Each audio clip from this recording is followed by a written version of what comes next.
The Boilers show their moxie, win a tough battle on the road in USC. This is Boilers in the Stands post-game show, and we're going to be talking about a big Boilers win starting right now. And we are back here on Boilers in the Stands post-game show. Hit that like button, subscribe to the channel if you haven't already. Appreciate y'all hanging out with us. I am your host, Kraig Bowers Jr. Alongside me, as always, is Joe Jackson, and our on-the-scene analyst and reporter, Kraig Bowers, was at USC in Southern California for the dramatic win for the Boilers over the USC Trojans, who certainly gave the Boilers all they could handle here today. But, I'll give my instant reaction and I'll throw it to you, Joe. But over these last few games, whether it's Iowa or here today against USC and some other ones here prior to that, they certainly have been tested. And we've talked about this team, not playing a full, two halves at times and sometimes falling asleep, whether it was at Wisconsin or whatever. But to me, the other thing you are seeing in these games is a real maturity, and a lot of teams would lay down when they get, kind of slapped in the mouth like they've seen a few times here. And especially in this game here at USC, USC's length certainly was giving Purdue a lot of problems here today. Braden Smith had a tough time getting points on the board in the second half, but found a way at the end with a big steal. That was one of the most deciding factors in the game. But ultimately, I just am so impressed here over these last few games. While everybody's looking for style points and trying to win by 20, 30, we are officially in Big Ten play, ladies and gentlemen. And you're seeing teams all across the Big Ten being tested on a nightly basis. And Purdue continues to stare those tests in the face and say, bring it on. Bring it on. And Jack Benter, my guy, who I crowned as my new favorite player, had a huge night here tonight. So he was a huge contributor and so many other factors. But I'm going to throw it to you, Joe, because, you just, like I said, we don't take wins for granted. And Purdue's now 17-1 on the season and continue to trek ahead, trying to fight for a Big Ten championship and a number 1 seed in March Madness. Yeah, this is a game that it was ugly. It was ugly. It was gross. And there's multiple ways to spin this. And I think the positive one is like these, like you kind of said, these are now multiple games in a row, at least 2 in a row, where Purdue is just figuring out ways to win. Like, was it pretty? No. Did Purdue even play their C game today? No, I don't think so. I would also probably argue that like they probably didn't deserve to win this game, at least for large majorities of it.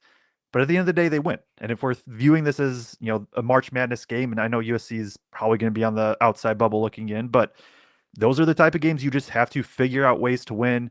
Obviously, Braden had a great first half. He struggled second half. We'll talk about TKR. He wasn't good. But like some of the other players stepped up, Cluff, Benter, like you get enough production from this team, and they figure out a way to win on the road after starting their West Coast trip, which has proved to be a little bit more difficult.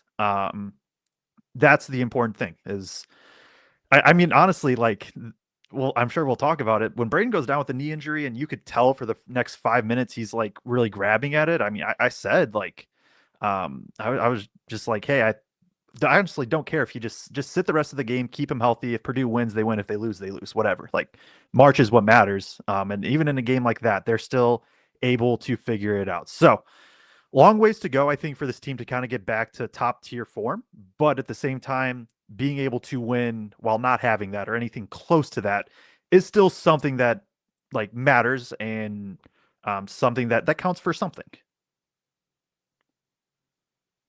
No, I mean, again, the thing that I brought up was Jack Benter. Like when you talk about different players having to, have a role in a game, and you never know when your number is going to get called. And tonight, Painter, you saw it in the last 10 minutes of the game. You thought, is Oscar Cluff going to get rotated in, or how are they going to do these rotations here at the end of the game? They come out of the 4-minute timeout and Benter's still in there, right? And to me, that was Painter showing a trust in a guy that was attacking the moment. knock down some big shots, but more importantly, going after loose balls and making the big plays, right? And though that's winning basketball. And it's a culture that this program has built, and it's next man up, doesn't matter who it is, who's going to be the guy that's going to make the play. And tonight it was Jack Benter, and there's a lot of other contributors to this game, but to me, I think he was probably the highlight of the second half. When this team looked dead in the water, he was the guy that found life for this team. No, absolutely. His second half was awesome. Just an energy guy, like up and down the board, rebounds, fighting defensively. Like I know I've put out there like he has his limitations, I think, defensively, but one thing that he doesn't have limitations on is just his willing to just fight continually. It does not matter if he's giving up a ton of size, does not matter if he's giving up a ton of speed. If the shot's not falling, if he's getting 8 minutes, if he's getting how many minutes did he get today? 20 minutes. Like, he's just going to fight. He leads the team in rebounding today. Like, that's something you probably would not have expected at the beginning of the season. And that's just a testament to where he's at, like, and what he's able to do. And he's the probably biggest reason why Purdue won this game. I know there are definitely others that contributed, but like, and one or two that contributed in very large ways, but Purdue does not win this game without Benter's energy. I mean, even though Benter, he made 2 shots, he only made 1 3. It was just the other ways that he impacted the game so much. It was really, really impressive. And again, like, I really don't think Purdue wins this game if he doesn't have that stretch that he does. No question. And then when you get to the very end of the game, and we can talk about the situational moment, I definitely want to touch on that here in A block. But I think the other aspect of it too, I see a lot of people in the chat asking what's going on with Trey Kaufman-Renn. Obviously, he didn't have a great game here tonight. But I thought at the end, Oscar Cluff also showed some of that veteran leadership and that physicality and toughness in that moment. Getting some tough rebounds, some tough makes. They weren't getting everything to go. I mean, he missed a bunny at one point that was a big moment in the game.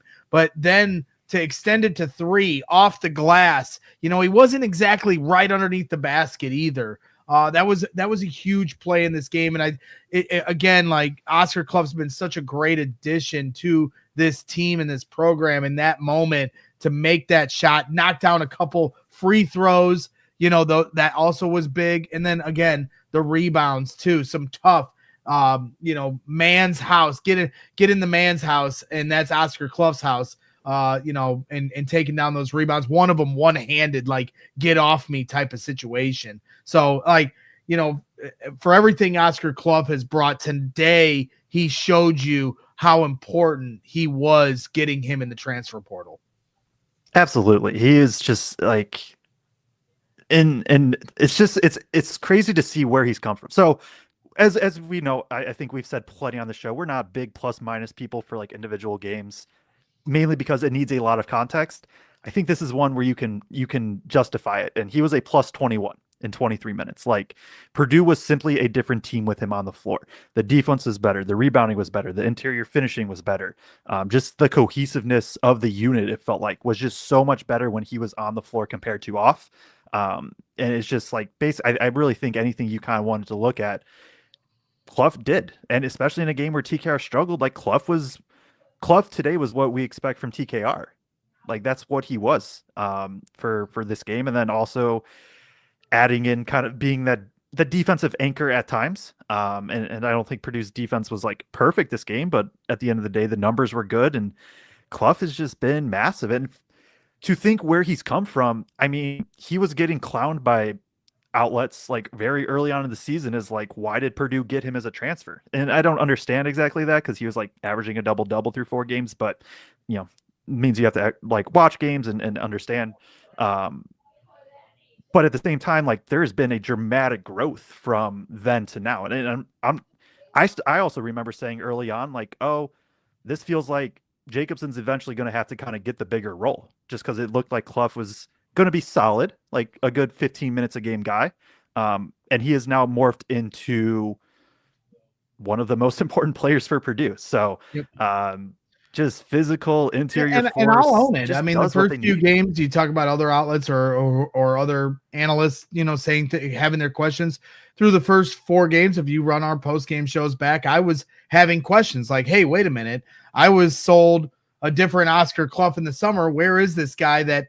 Matt Painter said's like the greatest rebounder he's ever seen. And how is he going to play off of Trey Kaufman-Renn, who was dealing with an injury early in the year? And like, how are they going to play off of each other? And, it didn't take very long. Obviously we're impatient as fans, and him, finding his way and cementing himself, in the rotation and into the offense and the defense for that matter. That story faded very quickly. So, but I'll throw my hat in the ring and say that, there was some impatience from me early on as well. So I'm not gonna skate some of the analysis I was giving, but we all know that what I bring to the table on this program isn't necessarily analysis. It's more heart and passion and desire. That's what we do here on Boilers in the Stands. So hit that like button, subscribe to the channel. Appreciate everybody hanging out. You don't apologize for wins. Was it a pretty win? No, but it's the Big Ten. And I think we all understand, especially over these last 10 years, as Purdue has fought their way to Elite Eights and Final Fours and national championships, and they're still going for that top of the mountain. We all understand what the Big Ten's all about, right? And you're seeing teams being tested. I mean, Michigan got tested against Oregon earlier here today. That's what the Big Ten is. And West Coast trips, just like the West Coast, it isn't easy for them to have to do the majority of their games in the Midwest. It's not easy for the Midwest teams to do their trips out to the West Coast as well. And so, Purdue obviously started out slow. They've had a couple slow starts here in the last few games, but they found a way here today. I do want to isolate too a really pivotal moment at the end of the game. And, Steven here in the chat says, Steven Brenn says, how does Braden get hit in the face and can't get a foul call? That was a really interesting moment in the game because Braden gets this unbelievable steal, just such a presence of mind to be ready to get into that passing lane.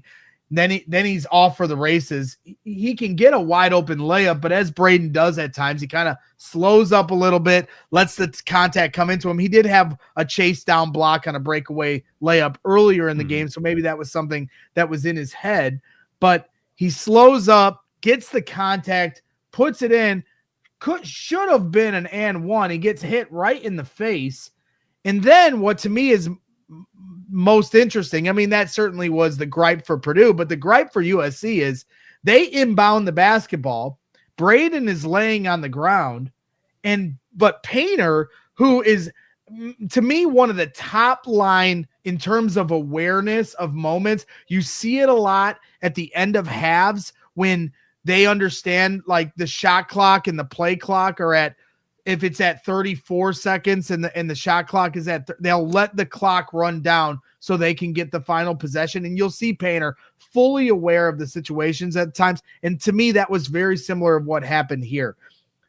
USC has, in my opinion, already inbounded basketball. And Painter sees Braden on the ground and is now frantically calling a timeout, which the refs grant. And if I'm a USC fan or the USC head coach who was rightfully upset about this, they are granted the timeout because you can call a timeout if you score off a made basket. You can call a quick timeout before the other team is able to inbound it. But to me, it should not have been granted, yet it was. Now there's a stoppage of play. Then they review the hit to the face. For whatever reason, it does not get ruled a flagrant, even though he gets hit right across the face. So there was so much there in that sequence that I found a face. And then here's the other thing that nobody's bringing up. Go back and watch the replay, Joe. I don't know if you caught this, but as USC inbounds the basketball, he did not establish himself fully out of bounds. 1 foot is on the line. So for all the gripes, and rightfully so, that USC has, because they don't always call that where the player hasn't fully established and they throw it in quickly, but they will call it at the end of games in situational moments like that, because if there's, the pass and go in the middle of the game, they may not call that. They might give a warning or something, kind of off to the side. But when it's at the end of the game like that and you're trying to rush to get it in, you have to establish yourself out of bounds. And nobody really caught it. I don't think the broadcast did either, but he did not fully establish himself out of bounds, at least from what I saw in the replay. So there was just so many elements there that I found really fascinating. Yeah, I did not notice that, so that's something I'll definitely look back on. I think that's probably, I mean, that's a good call out then, and you have it right, where if that happens with 8:20 left in the first half, like at some point, flow of game is more important than like, oh, his foot was like on the line a little bit. Like, if it's not a pivotal spot, it doesn't matter. That's at least my belief. But in those late game situations, they will call it tighter just because they kind of have to. And so that's a good call out there. I think I don't have too much more to add on to that other than just like, I think it was just, to summarize, ugly. Like just this entire game, the fouls, they were so choppy. This was, to me, like the Memphis game. Not quite as bad, but it was very similar to that Memphis game from nearly 2 months ago now, where it was just like so choppy, fouls. There was felt like no flow. Purdue's rotations were all out of whack because Braden hurts his knee for a second. Then there's foul trouble from Cluff and Lawyer, and just like it just felt all over the place. And once again, against a team with a lot of length, which is what's kind of proven to give Purdue some issues, Purdue gets a win. So, yeah, I think that's a good call out from you. I don't have too much more to add on that specifically, though.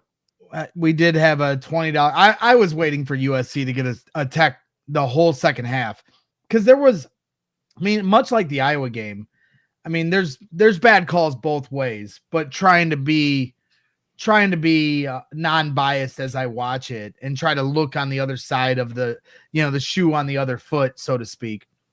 There were a few times that I was watching some of the foul calls being had or non-foul calls being had, and I was like, oh boy, USC's getting ready to lose it, because I felt like there were times where it wasn't going in their favor. And the similar thing happened in the Iowa game as well. And that's life in the Big Ten. We all understand that. So, but no tech was called. I thought at the very end, Musselman was begging for one. David Miller here, $20 super chat. Thank you, David, for your support to the program. For such a choppy game with the foul trouble and our better guys not being able to contribute as many minutes, this is an awesome first game West Coast West trip. Agreed. A quad one win is a quad one win. Do you agree, Joe? Yeah, absolutely. Like there is some of the nitpicky stuff we can absolutely dive into. With some of the defensive rotations were off. The offense at times had no flow, and once again, like just it seems like Purdue struggled with some length. We already talked about the foul trouble, like the Braden injury, which is something like I don't think can be overlooked. Braden, I don't know how Braden had that first half performance after the injury, because it clearly was nagging him. But like, and Braden has uncharacteristic turnovers. Like all these things go against them. CJ has a terrible shooting night, which we don't see. Like all of these things go against them, and it's against a team that, again, USC is not like a top tier team.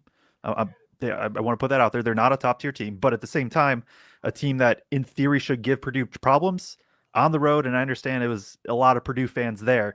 But still, with all of that, Purdue getting a win, it makes this game a lot sweeter, right? Where we don't have to come on here and talk. We don't have to immediately talk about how, TKR and CJ really struggled and stuff like that. Like we'll get to that, but we can focus more on, hey, Cluff was awesome. Benter was awesome. Braden had his moments, and Purdue was just able to gut it out. So it just makes it more fun. Yeah, you got to find different ways to win a basketball game, right? And so everybody, like, we go through this every year. And as we go through the season, especially when you have Final Four and national championship expectations, you're trying to decipher through one game, one sample size of a game. Have they answered the question? Are they going to do it?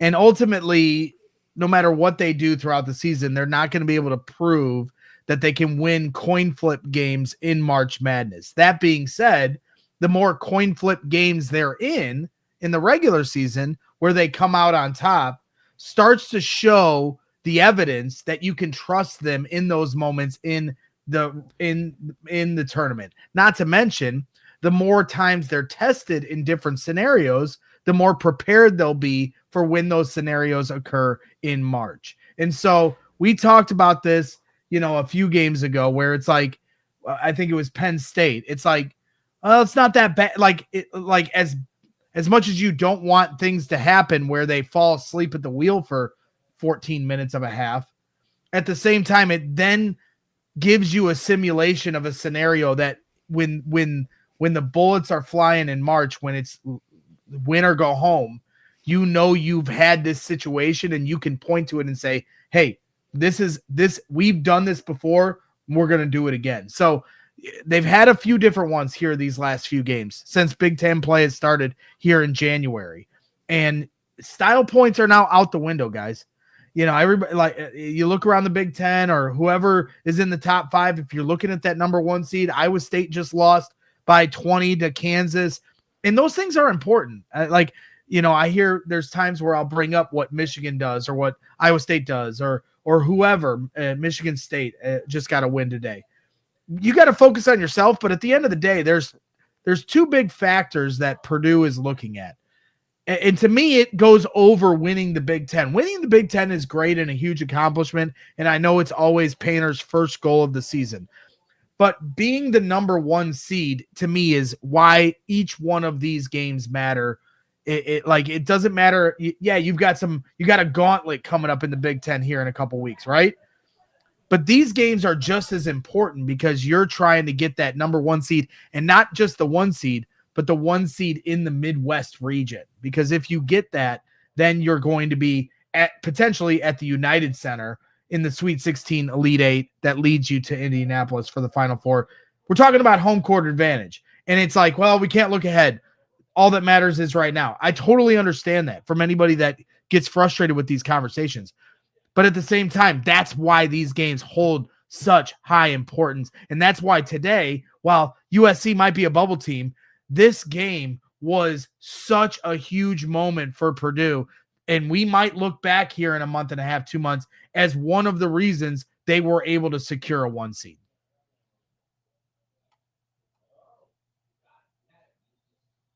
I don't know if Joe is Joe frozen for everybody or just me? Because if Joe is, then we're in trouble. We are officially in trouble. Now you guys have just me here on Boilers in the Stands. Appreciate everybody hanging out. Hit the like button. Subscribe. I thought he was just so flabbergasted by my amazing point that he was speechless. And I get that. I get that a lot with some of the analysis I have. But ultimately, as I was saying before, it's a big win. We can pick apart, some of the things that Purdue, could do better in an ugly win like this. But ultimately, got to give them a lot of credit for showing that championship moxie that they've shown here in games like this and in some games here prior to and finding a way to win a basketball game. Go ahead, Joe. So yeah, my power just went out, and I have no clue what you just said, but hopefully I was just talking about, I thought you were speechless by my point I was making, but I was just saying how important each of these games are to keep pace for a 1 seed in the Midwest region for March Madness. And yes, that is getting ahead of ourselves, but at the same time, because of your margin of error to ascertain that 1 seed in the Midwest with Iowa State and Michigan doing what they do on a weekly basis, these games are just as big as when you play Michigan or any other top-notch team in the country. Yeah, definitely. And I'm hopefully not going in and out, but I feel like I might be. No, you're good. So I'm okay. If you guys can hear me, that's all that matters. But yeah, I mean, Iowa State, they just lost again today. Like that adds up. Michigan, although I still think they're incredibly, incredibly good and probably the best team in the country, they haven't looked like at their perfect form either as of late. So it's grabbable. And so your point with like the Big Ten, like winning the Big Ten to me is just a step. Like winning the Big Ten doesn't guarantee you get that 1 seed in the Midwest, but it puts you in a very good spot to be able to do so. And getting a win like today really helps to me for Purdue just to have like a touch more breathing room. Like we look at if before today's game, 6 of the next 8 were on the road, right? You had 2 away, home, 2 away, home, 2 away.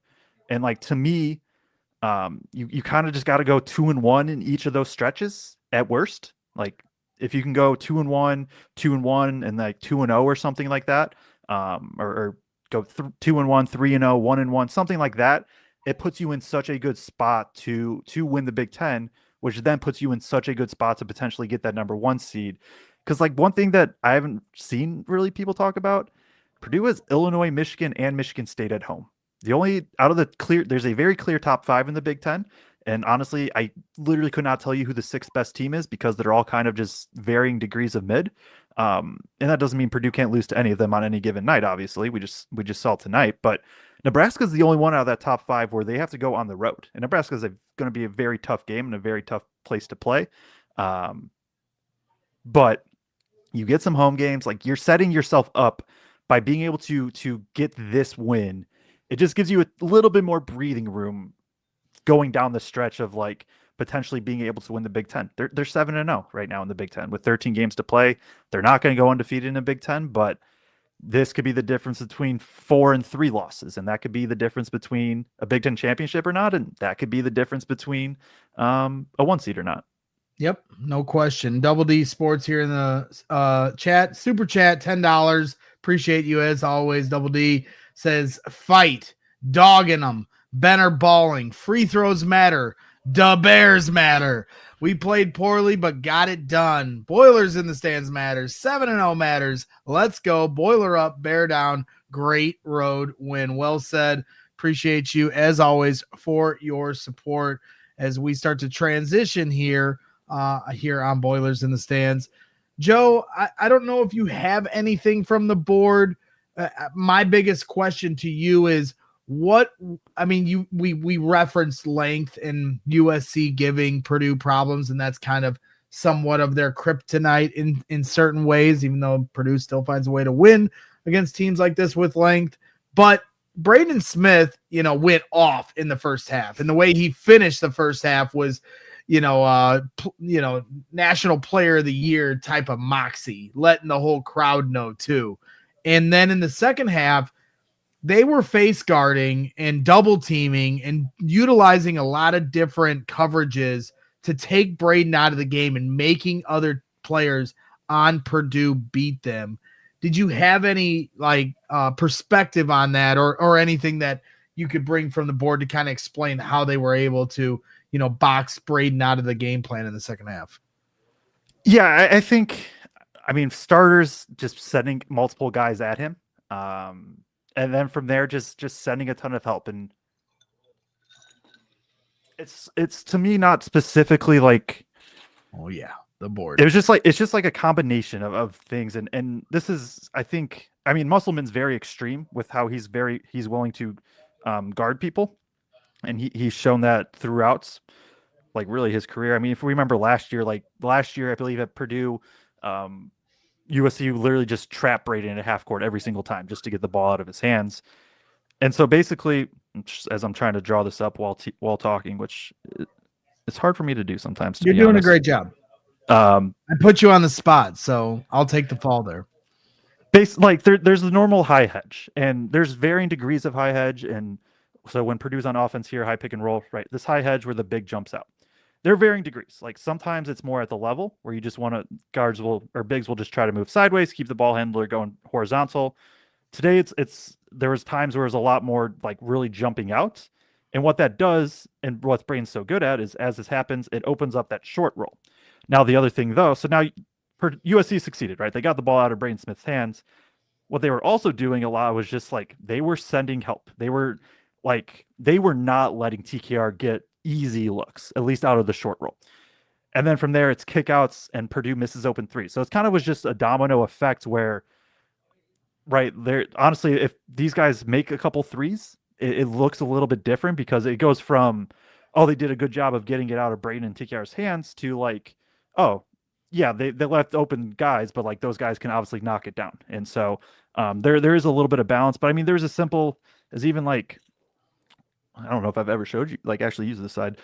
even like when Braden's bringing the ball up, we're going this way. Like they were literally just sending two guys here. Like there was a very concerted effort of letting him pass, letting him get rid of it. And I think the other big thing is like, as all this is happening, so now getting back to the half court setting, right? There's ball, something like this screen. Even when Braden's getting downhill, like there's the length at times can bother him because he's very, very crafty. He's not always the best of like specifically creating a ton of space, and that's almost a credit to him that like he's as good as he is without needing a ton of space. But right when it's 6'10" Kofi who's reaching in and trying to block, that's when like Braden came here and Kofi's able to kind of block the jumper. You saw that against Iowa a bit too, where they get their hands in and he has to just hesitate a little bit more, I think, to kind of find his angles. And again, he's incredible. He can get it done. But I think in the second half, they really sold out on that of just like anybody but Braden can beat us. And obviously that's part of it because like Braden had such a good first half.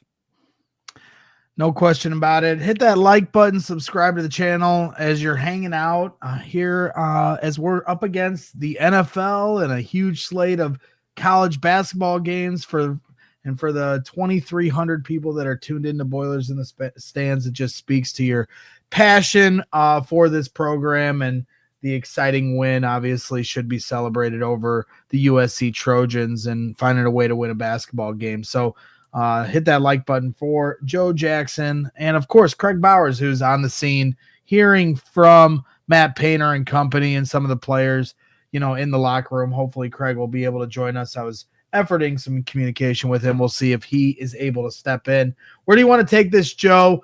Is there anything notable to look at from a minutes rotational standpoint? Obviously, Jack Benter was a big part of the second half success. We can throw it up here for a second if people want to screenshot or whatever and look at it later, because this is one that and honestly, if I'm being 100% truthful, about 2 minutes into the game, like I was just like, I'm just not going to do this one. Like we know the rotation, it is what it is. Usually there's not much to glean from it. And then Lawyer gets 2 fouls and I'm like, all right, well, I guess I'm doing the rotation for this one. Right. Because it was so out of sorts. Braden goes out of the game with 4 minutes into the game with the knee injury. Lawyer goes out of the game 2 minutes into it because of foul trouble. Benter gets that huge second half stints. I think it's noticeable the drop off from Cluff to Jacobson. If you look at the Purdue margin at the bottom and you kind of match it up with Cluff's minutes, like there was that stretch where Jacobson came in the first half. Purdue's a minus 14 in that first bit. And even in the second half, they immediately minus 6 when he comes in. It wasn't a good Jacobson game. We can talk about the players and all that individually later, but yeah, just a weird one. Like this is not one from a rotation standpoint to glean much from, other than Purdue's comfortable playing Benter big minutes if they need to, because I would be shocked if there's another rotation that looks like this or even close to it this year. Well, and I've said it before in earlier post-game shows earlier in the season where Benter was getting more significant minutes, but he can match up with a few different types of players on defense. And there was a couple times where, he's got a big on him where you would think it's a mismatch, but Benter just holds his own. He's got such a stout stature that I just think whoever's going up against him kind of doesn't take advantage of it the way you think they might do, when they see that, like, because he handles himself so well, whether it's on the perimeter or in the post. I think his versatility, I think is something that is going to be a weapon for this team here going forward. And then when you can hit shots, that's the equalizer, right? You're going to be able to, if you can stay on the court defensively, you're going to make hustle plays like you did. Then you also make shots. Then you're not only finding your way on the court and in the rotation, but now you're also going to find your way into bigger minutes like you saw here in the second half. So, yep. That to me, I mean, like I think anybody that watches this show knows how big of a fan I am of Jack Benter's. I just love what he brings to the table, but tonight was a big night for him, for sure. So I don't know where you want to take this next. Maybe look at team stats before we get into player breakdowns. Yeah, if you want to read off some team stats, I've been on a hotspot, so I'm gonna actually switch back to my Wi-Fi while you do that. Yes, sir. Yes, sir. I got you guys as Joe here will join us here in just a minute. But shout out to Purdue for a big win.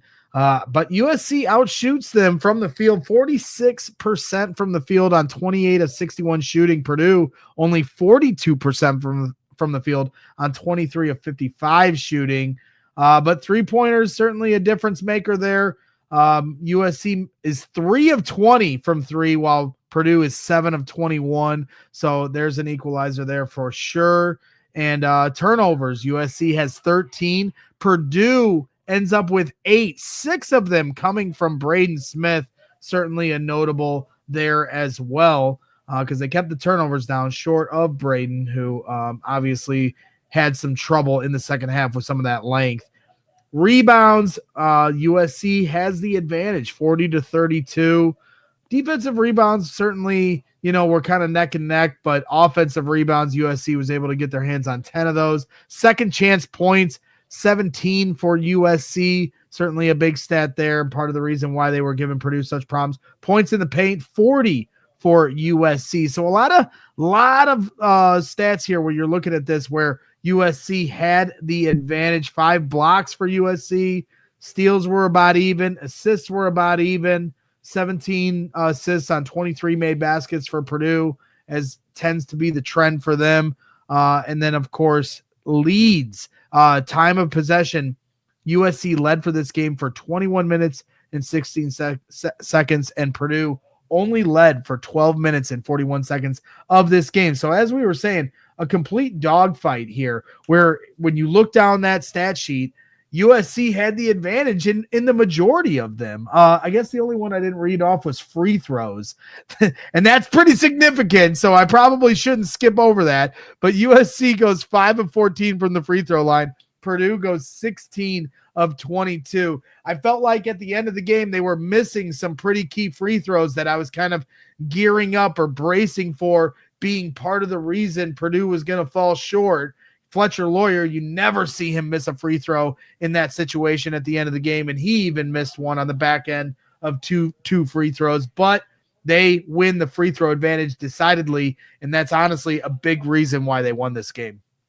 Yeah, it definitely cannot be overlooked as the free throw disparity in terms of just pure mix. 5 of 14. And I mean, Jordan Marsh misses 4 for USC. He's a career 75% free throw shooter. So like not misses you expect. Now Kofi, he goes 0 of 2. That's not a crazy. Ezra Asar going 3 of 6 is right on brand for him. Although that's something else I want to call out, because just as an overview, Ezra Asar only took 6 free throw attempts in this game.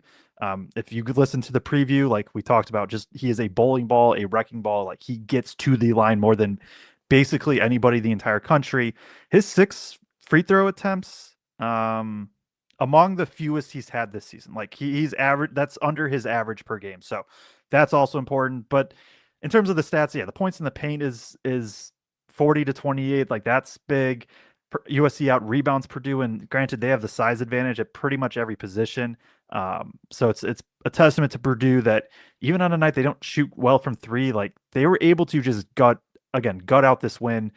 USC's offensive process down the stretch probably helps Purdue a little bit of like, I don't know exactly what they were trying to do a lot of the times, but you take them where you can get it. You're muted.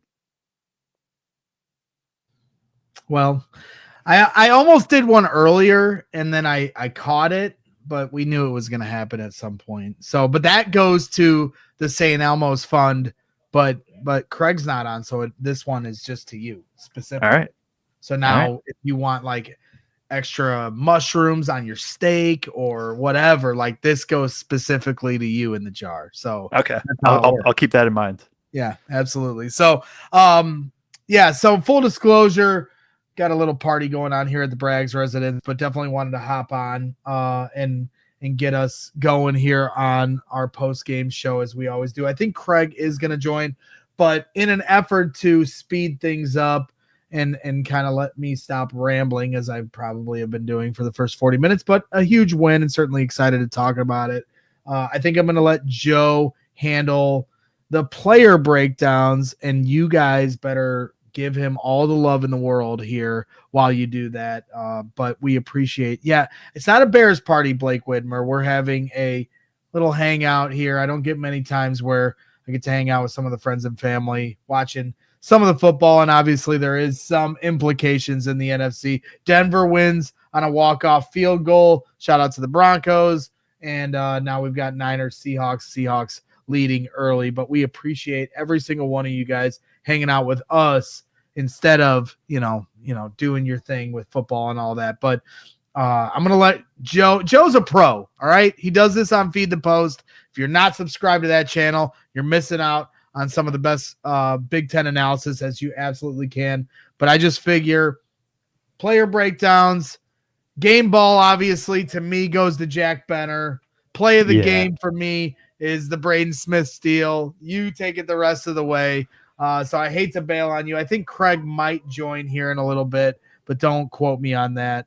But I appreciate every single one of you. I did have somebody in the chat wishing me luck with the Bears, and I appreciate that. Another $20 super chat from David Miller says, Joe agreed. Long season. Iowa State loses again. UConn down to the wire with Georgia Tech. Long season. We just need to hopefully get a 1 seed. Everyone support these guys. Give some support. Thank you, David Miller. As always, appreciate you tuning in. And then another super chat before I head out from Dave H. $10 super chat says, I don't know how to pronounce this. And this is really pathetic of me because I was an iron worker for 2 years as I took a little bricklaying hiatus. So this is kind of pathetic that I can't say this, but I'm assuming it's annealed steel. Like annealed steel, closed games make boilers stronger, heated, cooled, etc. in the long run. That's right. When you heat up steel or you cool steel, it makes the tension on the steel stronger. The tensile strength. I remember that from my studying days of trying to become an iron worker, but I was too scared to walk the iron. I tried.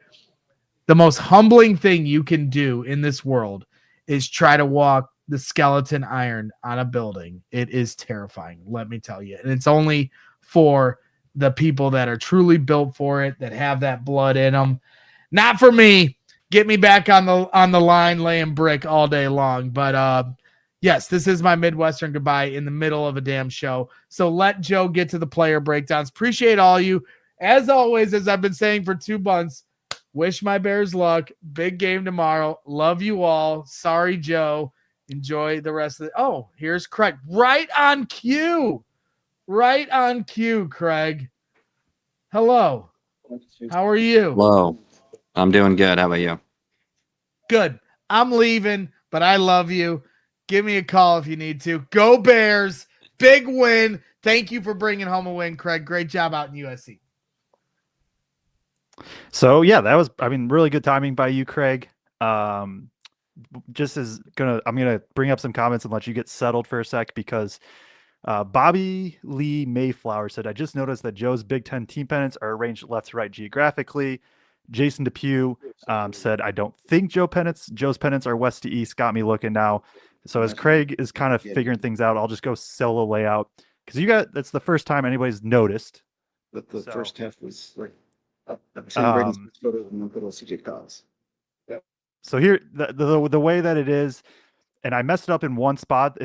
From what I thought, you start in the Pacific Northwest in Washington, and it's basically as if you were doing like a road trip. Was my thought. Like if you were to drive to all 18 consecutively, this would, I believe, be the order that you would do it. I could be wrong. The one thing I did mess up for sure, Illinois and Northwestern need to be flipped because you would go from Wisconsin to Northwestern, then to Illinois, then to Purdue, IU, head to Ohio State, up to Michigan, Penn State, Maryland, Rutgers. So that was my thought with the order. I think I have it right. Aside from the Northwestern Illinois, I could be wrong, but just a fun little side thing that nobody's noticed. But there was a reason for the madness of the Big Ten pennants. So now that I think you are settled, it seems like, Kraig. Also, just let you know, probably should be muting when you're not talking. Yeah. You were live in arena. How was it? How was the atmosphere? Purdue fans, like all that. Just I kind of give you the floor to talk about literally whatever you want to talk about. Yeah, I mean The environment was awesome in terms of the amount of fans that were here. I would say it was at least 3-1, Purdue to USC.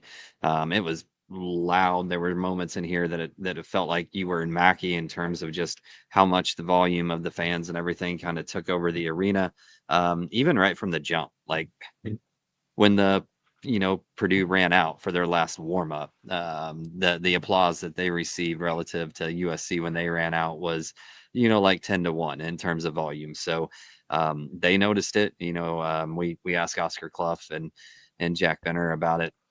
Both of them mentioned it, just how incredible it was. So Purdue travels, man. And the other thing is, there's just I talked to a lot of alumni that live out here on the West Coast, and this is their opportunity. 2 games a year, they are relatively close to a Big Ten matchup that they can go get to see. So a lot of them came, and then a whole lot of people traveled from Indiana or back in the Midwest in general.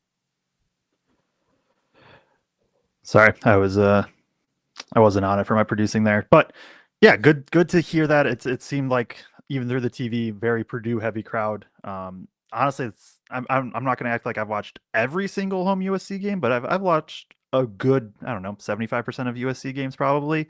That was probably the loudest I've heard it, I think, in there so far. I feel like that's probably a common theme for some of these, especially Big Ten kind of Midwest or East Coast teams where you finally get, like, people that are out west finally get to see their team come outs and play. So it was definitely good to see that. You kind of jumped in at a good time. I'm not going to let you talk too much else right off the bat because we are getting into player breakdowns right now, and I figured you could probably just kind of hit on whatever you want, and feel free to go a bit longer than me on these as we get through them. So we've already gone through some of the team stats and called out like the rebounding, the points in the paint distribution, Kraig, just things like that. We talked about the rotation. We talked a lot about Cluff and Benter kind of off the jump and how their impact on this game.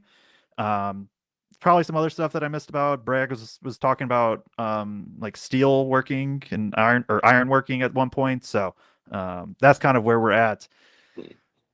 Start with Braden. 22 points, 7 of 14 shooting, 4 of 6 from 3, 4 of 4 from the free throw line, 4 rebounds, 5 assists, did have 6 turnovers, but also 3 steals, which includes the game-winning steal. I guess my first question to you before, and then after that, you can talk about whatever you want to talk about in terms of Braden. Was there any word, insight, anything like that on his knee? And I know he played 38 minutes, so it's got to be pretty good. But was there anything that came out from the presser? Well, we didn't have a true presser. We got to talk to him kind of outside their locker rooms, but he was very honest and said that it's not good, that it hurts a lot. Somebody asked him if he was good, and he said, well, you watch me walk out here, and he wasn't moving very good. He essentially attributed a lot of him struggling in the second half to the fact that his leg was incredibly stiff, coming back out. I think he had that moment where he gets hurt, comes back in, hasn't sat on it very long at that point, and, keep moving.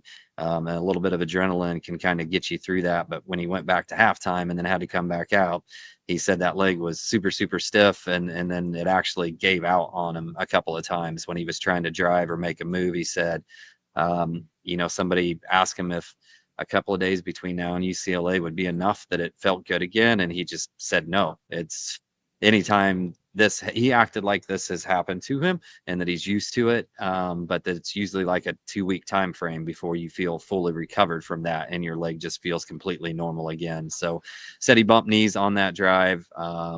He was not very happy about not getting a foul call in that moment and was very open about how he doesn't understand how players can make that type of contact and not get a call when it's him. And I guess in his mind, he feels like sometimes those calls are called tighter when the guy's a bigger guy taking that contact, trying to drive down the lane. So,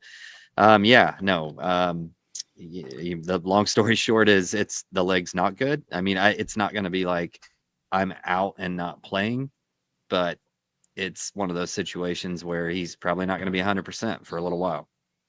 And we can get back to talk about the actual Braden's game in just a sec, but obviously I think that's probably more than anything going to be the biggest storyline long term for this game. it's good to see that he was able to play. I was hoping to hear better news from you than that. Obviously, we want the truth, so glad you were able to report on that. But if we look at the upcoming schedule, they play Tuesday at UCLA, Saturday, like the following Saturday, home against Illinois, at IU on Tuesday, at Maryland on Sunday, and then they do have a week off before a home game against Oregon. So that would be right at that.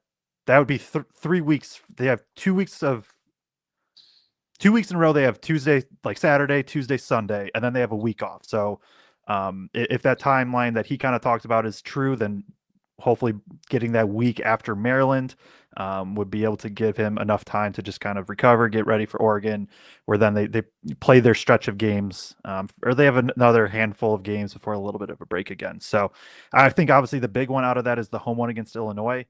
At UCLA could be a game. Honestly, Purdue could probably win without Braden Smith. That makes it a lot more difficult to do so.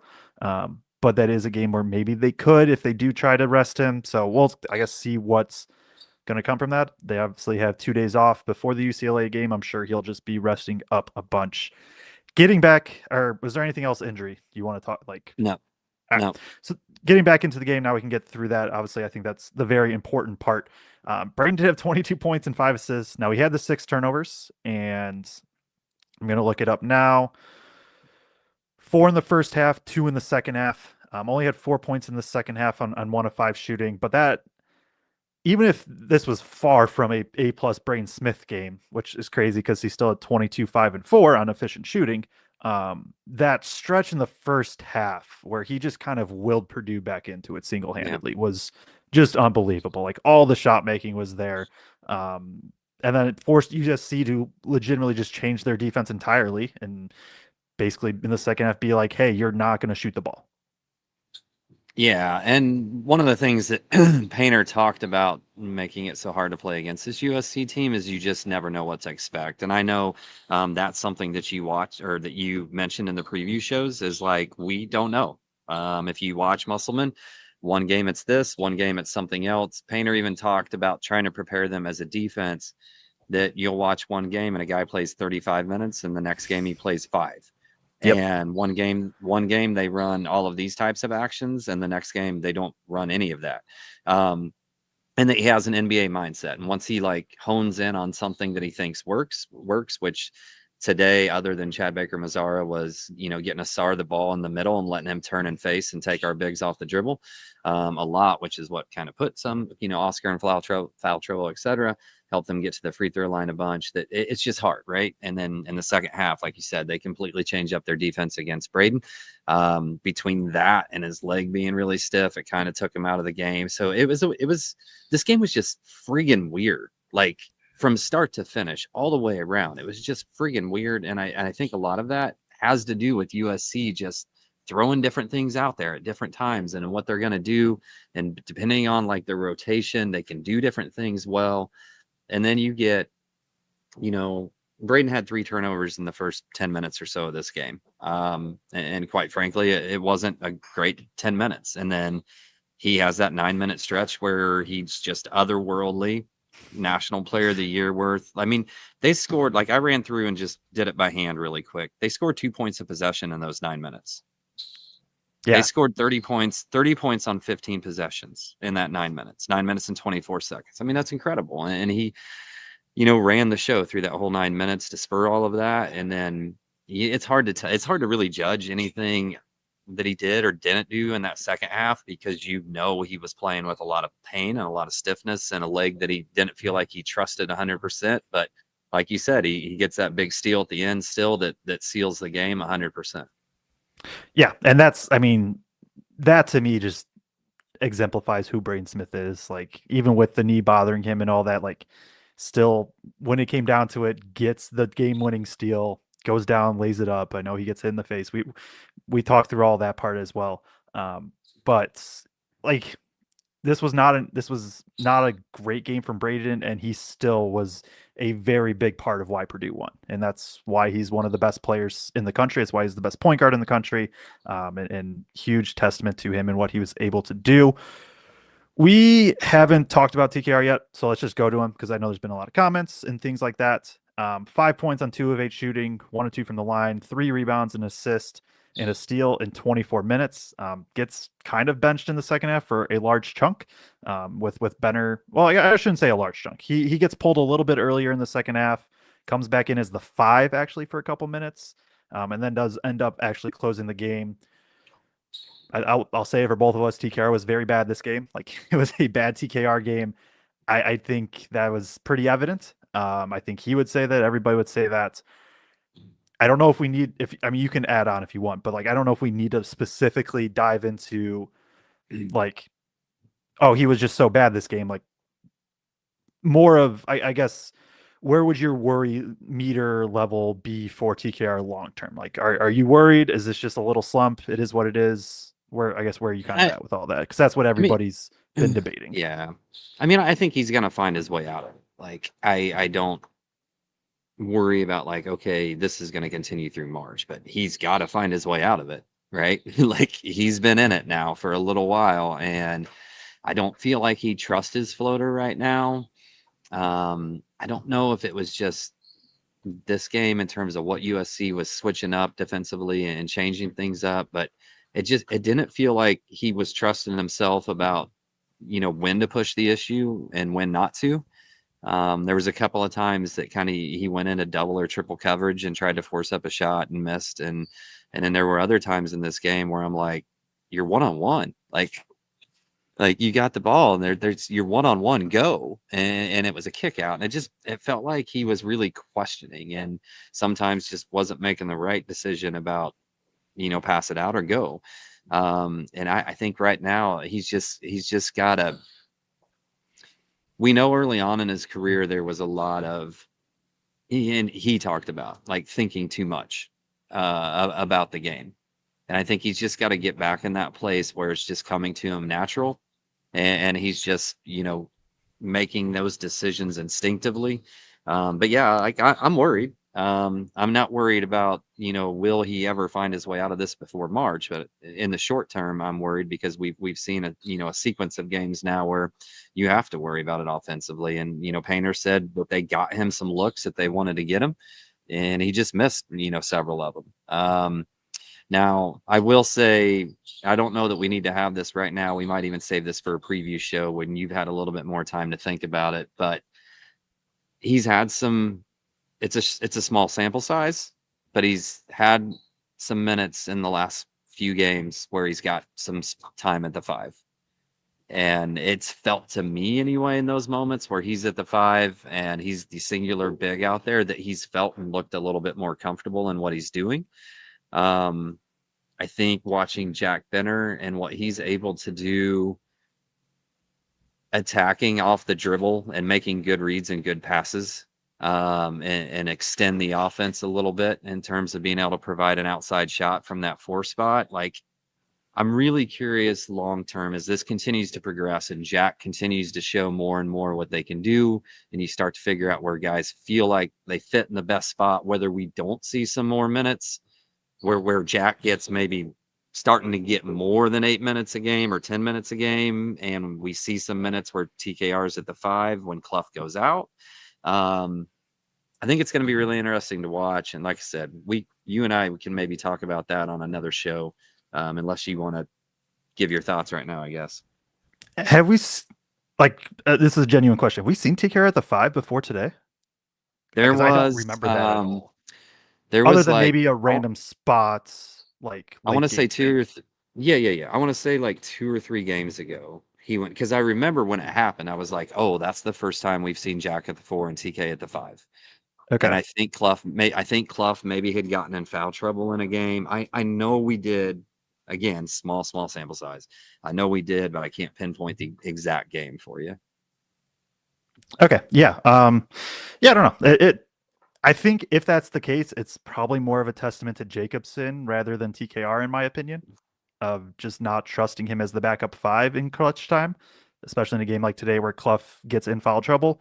I do still, honestly, I think if they trust Jacobson more today, probably Jacobson just gets the minutes over TKR, just with how the game was going. But they don't. And so at that point, you do try TKR at the 5. And yeah, I don't know. It'll be interesting to see. My thing with TKR, I think he's going to be fine. Like, yeah, I don't know. Dudes have slumps. It happens. I think he is too good. I think he's too talented of a player to not get out of this. I think he just needs to keep being him. Like, he's taking, to me, pretty good shots for the most part. Could he get a little bit closer on some of his floaters? Probably, but like going through the numbers, it's like he shot super well from 10 to 15 feet all season long. And he doesn't really take many shots at all beyond 15 feet. It's just one of those things you just kind of got to keep working through it. Like we've talked about, Fletch has had his slump, right, shooting the ball, and at some points you just kind of got to keep working through it. And the great thing is Purdue is figuring out ways to win with TKR being like this. And to me, that even allows it further to be like, TKR, just keep doing your thing, keep working through this, because they're still winning. And then once you get TKR back, whenever it happens, then Purdue, I mean, like, they still have a whole nother level they can tap into. So that's kind of my take on it. I also do think, because there's always been a, like, I'm not worried about TKR with Cluff. I really don't think there's spacing issues really with the lineup. I don't think they operate in the same spots for 90% of their touches. Right. I just don't think it matters too much. And so I'm not concerned long term, while also, like, you acknowledging, like, at some point he does have to work through it. Like, there is only so long you can say, hey, he's going to be fine, until you run out of time. So, Yeah, and I guess to me, like, when that floater's working, I 100% agree that they're not working in the same space. When the floater's not working, when he's not trusting that floater and he's working harder to try to get all the way to the rim, then I think sometimes there is a little bit of spacing issue there. yeah, like, Personally. yes and no, because even then it's still hooks. And even if he's getting to the rim, like, Cluff's then in a spot, to me, where he can offensive rebound, or there's drop offs. Like, is it pretty? No. Could you get better spacing? Sure. But I personally don't think it matters. And I could be wrong. Like, Okay. that's just voicing my opinion. Like, I just don't, the way that they run their offense, I just don't think it really matters too much. So anything else on TKR, long term, short term, this game? Anything you want to talk about? I mean, not really. Obviously, we get out rebounded significantly in this one. I think a lot of that obviously just had to do with foul trouble that was out there, but Trey finishes this game with 3 rebounds. When we'd seen a stretch where he was absolutely dominant from a rebounding standpoint, and like, I'm hoping the scoring isn't. Painter talks a lot of times about they're such a good offensive team that, like, if they get misses, whereas there's some teams that aren't good offensive teams, and like they make their hay on winning ugly and defense and rebound, whatever. But he kind of talks about the fact that when a guy's missing shots on this team, it can get in their head and affect everything else they're doing on the court. So I'm hoping, like, that's not the case, and this isn't a long-term trend in terms of rebound production going down also. But it just felt like until kind of towards the end, when Oscar really took over from a rebounding standpoint, that we really struggled against him. Yep, fair enough. Somebody that did not struggle, and we've talked about him, Oscar Cluff, 19 points, 6 rebounds, 4 assists, no turnovers, 1 steal, 7 of 8 from the field, 5 of 6 from the free throw line in 23 minutes. Also was a plus 21. I called out earlier, like, we're usually plus minus in a single game doesn't matter too much, but I think with the context, you can just kind of justify, like, yeah, he was incredible.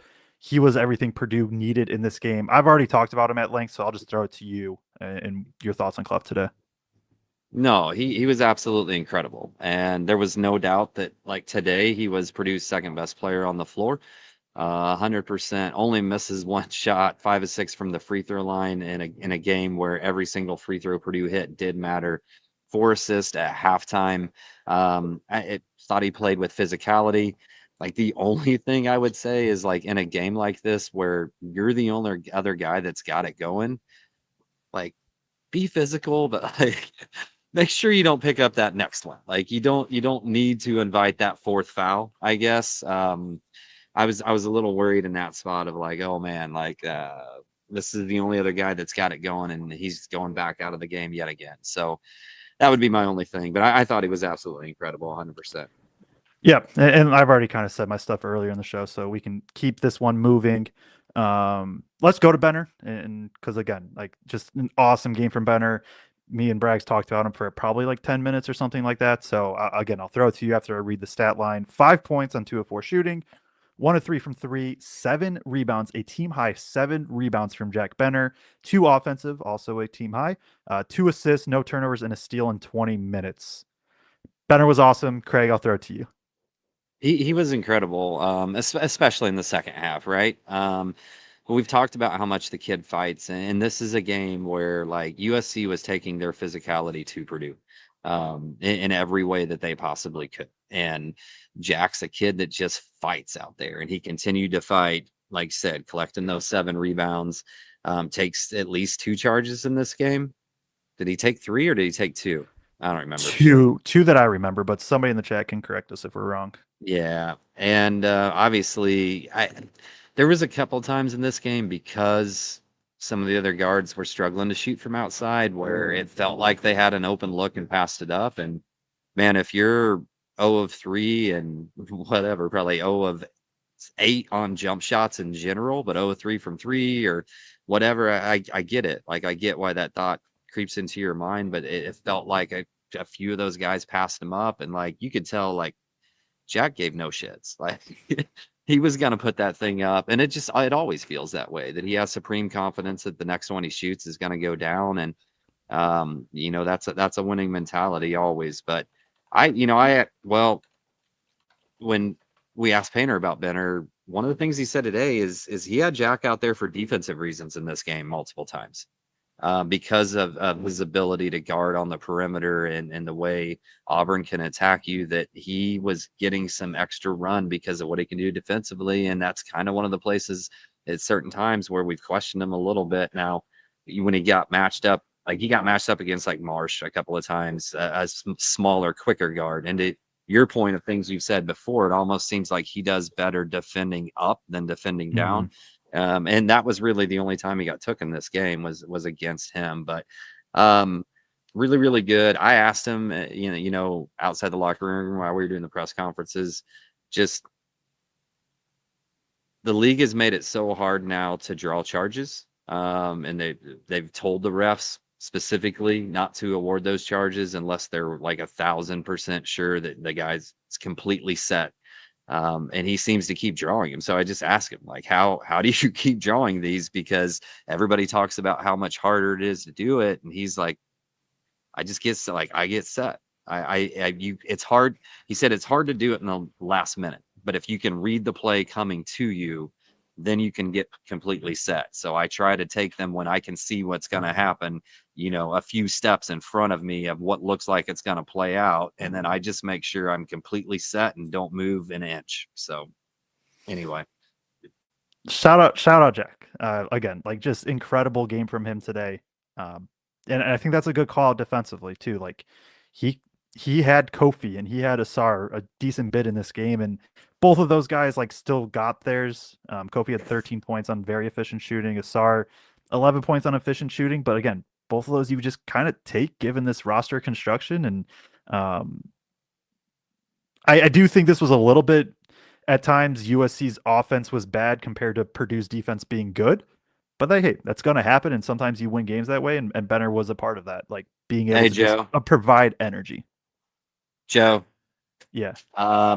The fire alarm's going off, and they're making us all leave. So you're going to have to wrap this up on your own, buddy. All right. Well, Braggs was going to throw it to me earlier. You be safe. Hopefully everything's all good there, and it was just it's a false alarm. But yeah, definitely go do what you got to do. I'm sure it is, but they're waiting. They're making us all get out. So sorry. Yep. All good. I'll wrap this up. You probably don't come back on, probably, right? Nope. All right. Well, Braggs hinted to it earlier. I guess we're getting it anyways. Whether you guys like it or not, you're getting just me for a little bit. I haven't solo podcasted in probably over a year at this point, so we'll see how it goes. Make sure to throw in some comments. Honestly, probably can get to a few more comments in this one. I'll keep some of my player breakdowns a little bit shorter, and we'll get to it from there. So, talks about TKR again. Talks about Benner, Cluff, Braden. I don't have much on Fletch. Weird game. I really just don't have much on him. I think the only thing I'm going to call out is like, and he only had the 1 assist in this game, but I do like some of the facilitating that he's making coming off of pin downs. Like I think it's improved throughout this season specifically. CJ, 1 of 9, 0 of 3 from 3. Like that's just not something you expect to see from him. Excuse me, really ever. Like this, I would be very confident this is his worst shooting performance of the season and probably his career. To me, he just missed open shots on the road. It happens. I still want him to keep shooting, want him to keep firing. And just kind of keep working through it. Defensively, I thought he was good. Like he had Kofi for a bit, he had Asar for a bit, he had Baker Mazar for a bit. He didn't let any of them cook, so that's always the good thing. And same thing for Jakari. Like for me, a lot of times defensively, it's not per se like, oh man, they made these plays. Like they have those moments. We know CJ has those moments. Last game, Jakari had a couple of those steals where, right, it just big time energy plays, and you can vividly point to those as like, oh, those were game changing. But a lot of games, it's like today with CJ and Jakari, where it's just like they did their job, I thought, defensively. Like I don't think there's specific plays that necessarily stand out of like, wow, look at this. But it's just the totality of what they're able to do for the full game, and kind of just add that up. And again, we'll lump Jakari in a little bit. I'll throw the stats back up here. 1 of 3 from 3, 6 points. Did get to the free throw line, 3 or 4 from the free throw line. Rebound, assist. Did have a turnover. Just thought he was confident making plays early. It feels like lately he's made more impacts like in his stints than maybe he had before. And that doesn't necessarily mean he's always going to get more minutes. I mean, this one he only had 14, but it feels like he's making more of an impact in those little bit of minutes. I think the last 2 guys are Meyer and Jacobson that I haven't really hit on. Meyer, 3 points, a rebound, and an assist, 1 of 2 from 3, adds in a steal as well. Just thought he had good early minutes. He kind of gets thrown in earlier than what he's used to, just with the the Braden knee injury. He gets plucked in a little bit earlier, gets just different rotations with the lawyer, foul trouble. I don't know. Again, I think, like, honestly, to me, a good game for Meyer is when there isn't always that much to say. It's because I thought he moved the ball well. I thought his defense was good. Like nothing stood out specifically. Like in terms of either of those. And when those are happening in a game like today, he knocked down 1 of his 3s, which is big. Like that's kind of what you're looking for from Meyer at this point. Well, can he still have a random 20-point game? I think so. And maybe he's due for one at some point where he just gets on an absolute heater. But to me, it's just being able to be within the system, do what you need to do defensively. And I thought he did that. Last one player to talk about is Jacobson. No points on 0 of 1 shooting, 0 of 2 from the free throw line, 3 rebounds, an assist, a block in 13 minutes. It's been a rough stretch for Jacobson, like just simply put. And I don't know if it's freshman wall. I don't know if it's just life in the Big Ten. Some of it too is probably just like the emergence of Cluff is eating away his minutes, and they kind of are coinciding with each other. It just, to me, the biggest, like, aside from just the pure, right, there's the physicality concerns, and he'll continue to put on muscle and fill outs, and all that's going to come with time. We know he can have very good touch. Like, we know the upside's all there. But when we're talking about Purdue's trying to win a championship now, it's what can you provide to this team right now? And him and Meyer are the 2 sort of exceptions where it's a little bit more outlook, but still. Speaking to this season specifically, like, I don't fully get why Purdue has him in a high hedge. And what I mean by that, I think I'll just draw just to make sure that for anybody that's needs a reminder. So normal drop so Purdue's on defense here with the O's. Normal Purdue defense in past has been drop coverage where, right, it was Edie, Travion did this. I think Arms did this for a lot. We've seen Jacobson do it. This drop coverage where you're just kind of staying back here. And so as the ball handler comes off, your job is to keep the roller in front and the ball handler in front. Now, I get with Cluff why they do the high hedge, where right, instead of being then drop, this big is jumping out to try to push the ball handler back. The reasoning behind it, as I just marked my desk with the marker, the reasoning behind it is, and I've talked about it in previous shows, this defensive roster isn't elite. It can be good, but the system is what can make it like better than probably like the sum of its parts per se. And so that high hedge pushes the ball handler out and it allows the defender to actually get back in front. And when you're in that high hedge, then guys can't turn the corner as easy. And again, the Purdue screen navigation isn't awesome. It really just, it isn't. Even CJ and Jakari at times struggle with it. And so that high hedge pushes him out, and Cluff is so kind of quick with his hands. He's very good at jabbing out and pushing the ball handler back. I still think he struggles a bit at times being actually able to rotate back.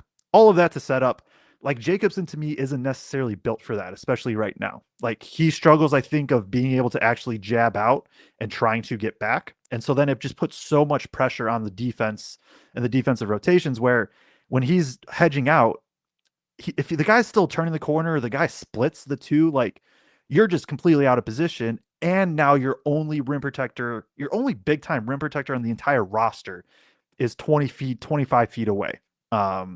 I get it in certain situations in a game like today where USC is just dominating in the paint. It's something to me that I don't quite get. And we'll always, again, put out the caveat, Matt, like if me and Matt Painter watched film right now, I would legitimately hope I understood or saw like 1% of what he did. So again, always have to want to throw that out there that like there are things we don't see in practice and stuff like that.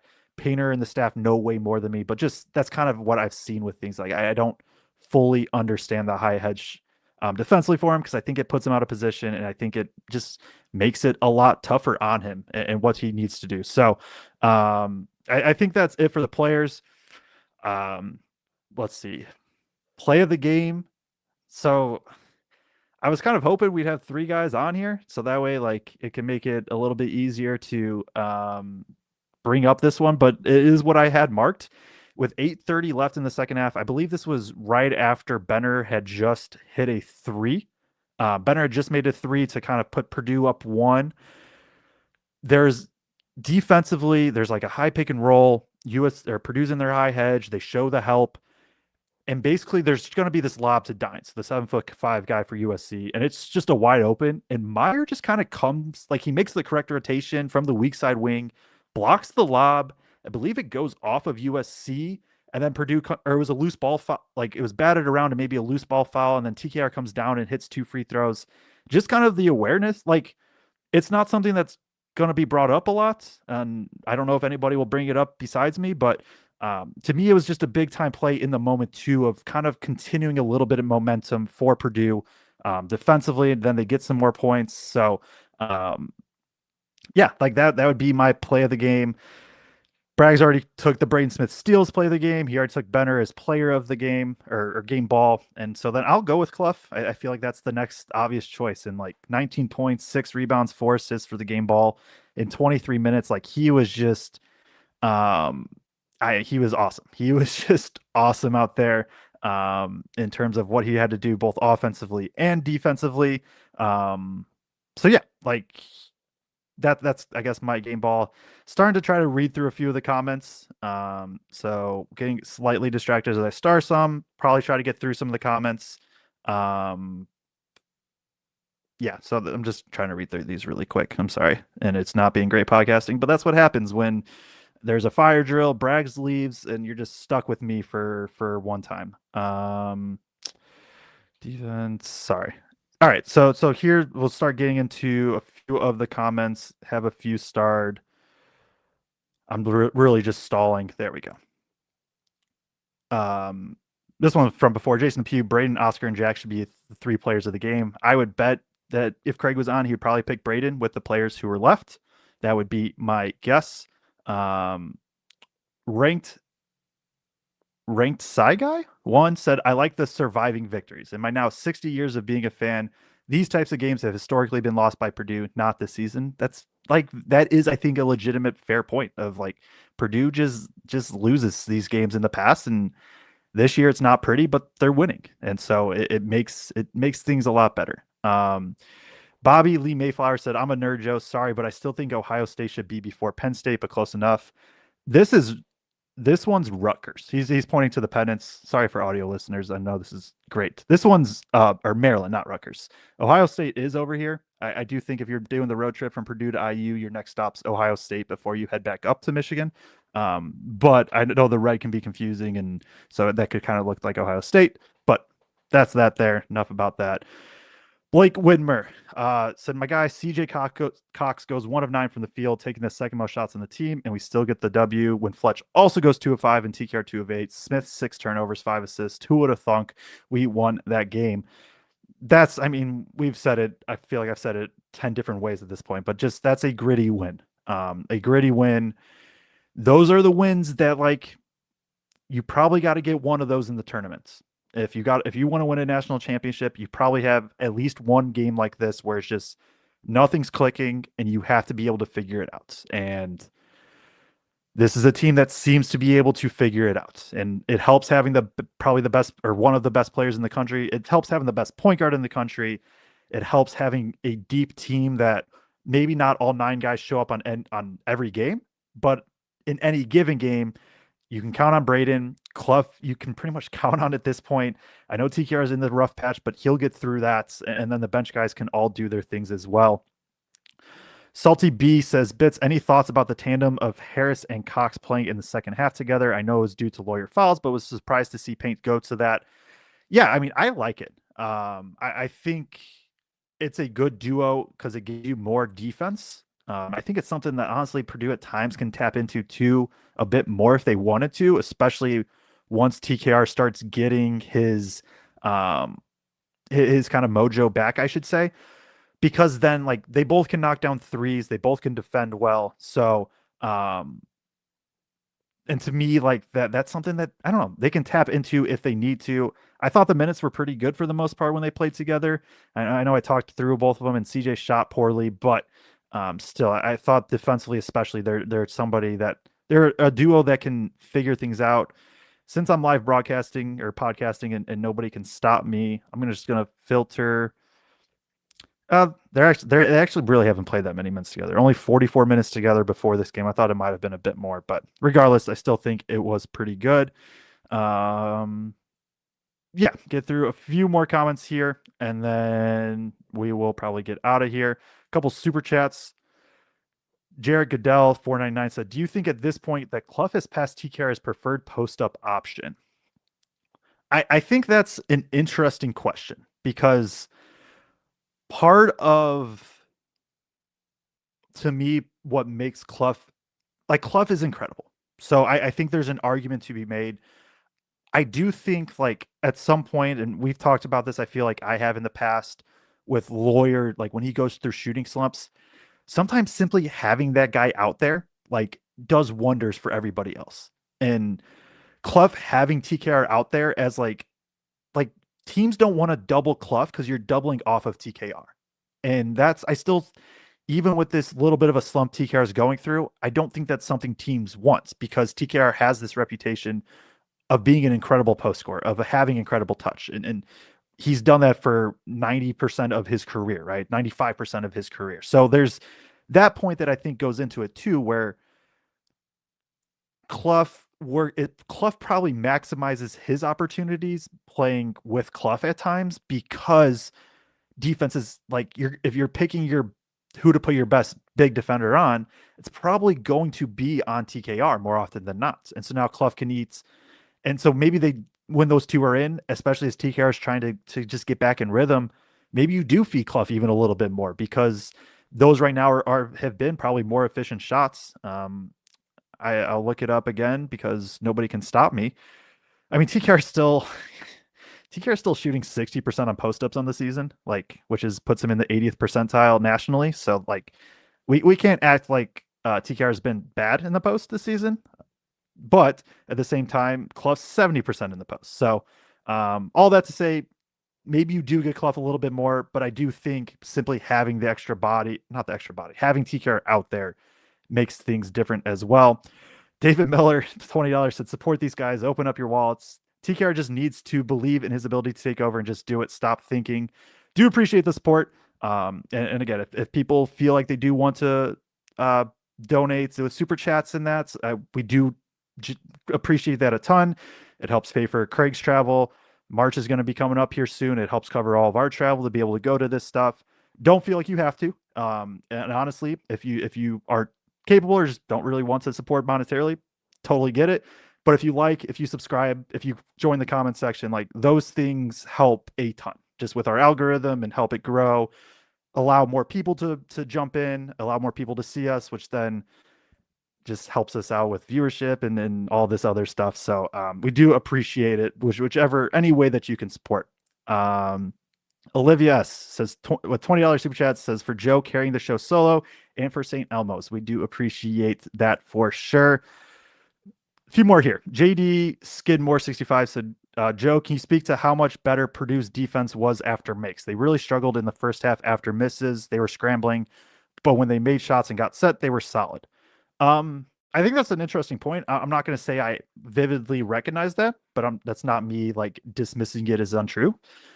I think in general, this team isn't necessarily built to live in transition, both offensively and defensively. So when they can make, that's when they can get back, they can get set up, and you don't get these cross matches of Cluff on a guard or Braden or Fletch on like a big or things like that, where now you can get a little bit more set. And there's so many rules within Purdue's system of like lots of help on the interior.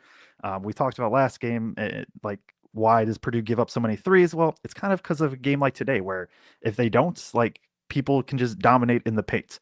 So I think obviously just getting makes, it allows the game to be at their tempo more. And that's really big for them just being able to set up and get within their system. J Daddy S8L says people are realizing TKR does an outside shot that makes floor spacing bad with Cluff. I think that's something I probably disagree with. I also, again, like to me, like spacing has been something I've been thinking about a lot lately, to be honest. Like you look at Michigan and they were supposed to have bad spacing. You look at Michigan State last year, they're supposed to have bad spacing and they were elite. Like, does it help to have good spacing? Yes. But I think at times it can almost be a bit of a cop out of like, oh, in theory, they shouldn't have good spacing, so they can't be good. But like Purdue operates in areas to me that it doesn't get affected by bad spacing. Like Purdue is not a team that lives at the rim offensively. And that's what makes their offense so incredible. That's what makes their offense so incredible when you take into account like they don't shoot at the rim. I'm looking it up now. They are 324th in the country in terms of, oh no, that was the wrong stat.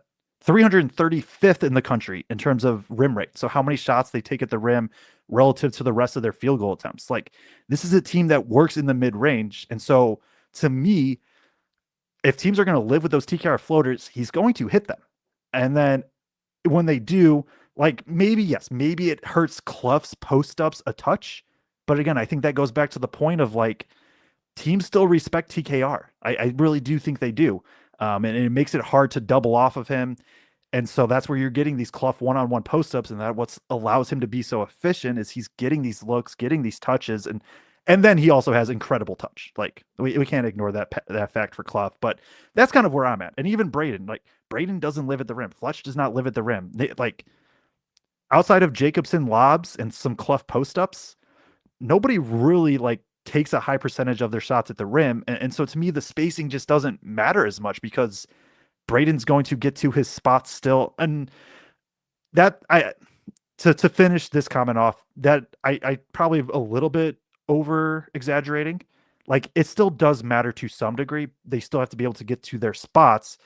I just think their spots are things that defenses necessarily don't care about taking away as much. And when we talk about spacing, I think it's a lot of times drives and getting to the rim. And this is just a team that doesn't do that a whole lot. So I don't like, that's something I'm not going to sit here and be like, oh, I'm 100% right.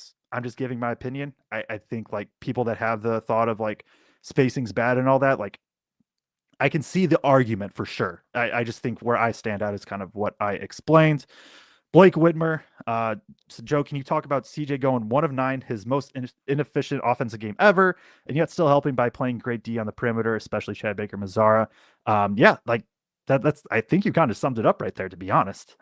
He did make his shots. We don't expect that from CJ. It is though. It is what it is. You're going to have a random game like this, and today just happened to be the one. And so still being able to be the defender. Like that's been the big thing for CJ. We know that he can go for 20 on any given night, but his goal number one is to play good defense every given night. And he got put on Chad Baker-Mazara later, and I thought he did a good job. Like Baker-Mazara is so good, he's still going to get his a bit. Like that's just going to happen. But at the same time, he still is just going to fight defensively and do what he has to do. Andrew Short, any thought on lack of our guards attacking the rim when Smith was doubled hard in second half? Was nice when Lance Jones was around as he seemed to attack more when that happened. Just seems missing. I think it kind of goes back to my previous point. It's just like this roster just isn't built to do it. Like it just isn't. And it's incredible how good this offense is given that they take so many tough twos, right? We talk about analytics and stuff, and I am an analytics guy, although I think they get misconstrued. Generally, right, analytics means when somebody says analytics in basketball, it's like, oh, don't take mid-range shots. That's not what it means. It means take the best possible shots for your team consistently, or like as consistent as you can. For Purdue, good shots are mid-range shots. Like the percentages are there to back it up. They're still shooting like over 50% on mid-range shots. And so would it be nice to get this team to be able to get to the rim a bit more? Yes, absolutely. It would.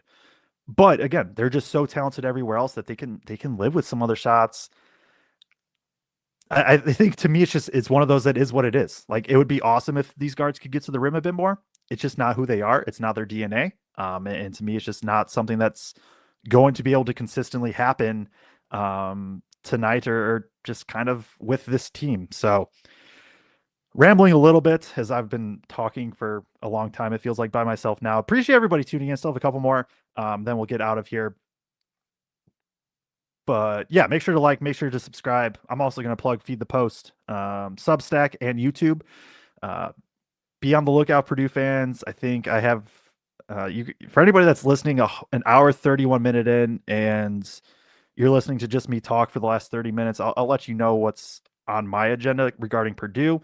The first week of February, Purdue has like their 5-6 days off. I will be putting out a YouTube video on Feed the Post on YouTube, breaking down like in depth how Purdue's offense works and how it's so great. And then I have been keeping track of every single Braden Smith pick and roll. I've been going back and hand tracking them every single game. And I will be having an article out on my Substack Feed the Post detailing how Braden Smith is as dominant as he is in pick and roll. So quick plug to me because nobody can stop me. It's just me and this is what happens. Jason Pugh, 999 super chat said, play of the game, Benter's no look to Cluff for a dunk, game ball Benter. Love the show, Solo Joe. Hit the like all. Appreciate everybody that's given me nice words about this. I feel more comfortable than what I would have 4 years ago putting it on the spot like this, but still, I know I'm a rambler. I know I'm a quick talker. I'm trying to do my best. Probably not perfect, but we're moving on. Appreciate the support. Brad Prather says, our depth has really been on display lately, and it's a great thing, especially come March. 100%. Like I think the overall theme for this game is Purdue is figuring out ways to win because of their depth in games where their superstars aren't superstars. That's a formula for winning in March. That's 100% is. Stu Seaford, I apologize if I messed that up. 999 super chat said, don't forget Iowa State lost their second game in a row today. Also, we just continue to win. Boiler up. Absolutely. Like, I'm not as big into bracketology as probably Kraig or others. I'm more of a just kind of see where they fall, and it is what it is. But at the same time, we've talked about extensively on this show, like getting a 1 seed is big. The best chance to get the 1 seed is to win the Big Ten. The best way to win the Big Ten is to just simply keep winning games. 7-0 in Big Ten play. I don't know the last time that they did that. Started out that well. So good call out there. Appreciate the supports. Appreciate the super chats. Last one, Jason Depew said, since it's Joe's show tonight, I would like to know his top 3 courses to play in Indiana. So I'm a pretty big golfer, especially I played in high school, played club golf at Purdue for 2 years, and then COVID hits and it kind of fell apart. Although I think it eventually found it back up later in my college career. But regardless, solid golfer, not elite, but I would say I'm a solid golfer. Top 3 courses in Indiana. One is probably one I don't know. This is tough because basically I grew up in Northwest Indiana. I went to Purdue and now I live in the Indy area. And so I've been able to play a few different courses, which have been fun. Sandy Pines is probably number one in DeMott's. Super fun course. I know there's like 5 of you that care about this probably at this point, but it is what it is. It's the Joe Show. Sandy Pines would probably be number one. I think that's my favorite course I've probably ever played. Lost Marsh, also a Northwest Indiana course. That one's a ton of fun. And then I'll give it like the one that's been closest to me that I just go to a ton, and it's not like the absolute nicest, although I do think it's pretty nice. Southern Dunes, about 20-30 minutes south of downtown Indy. It's just been a really fun course for me. So that's kind of been at times my home course since I've been down here. So for the 5 of you that care about my golfing habits, there you go. I think that's pretty much it. Appreciate everybody with the supports and all of that. We'll be out with a preview sometime for UCLA. Quick turnaround. Purdue plays at UCLA 10 o'clock. It is a late one. 10 o'clock Eastern time. That'd be Tuesday, January 20th on Peacock. So we will be live after that. I'm a night owl, so it fits my schedule fine. But we will be live there. Appreciate everybody tuning in. Hopefully next game, it won't be just me, but still appreciate everybody tuning in. Make sure to make sure to subscribe on the way out, and we will see you all for the preview and then for the Tuesday postgame show.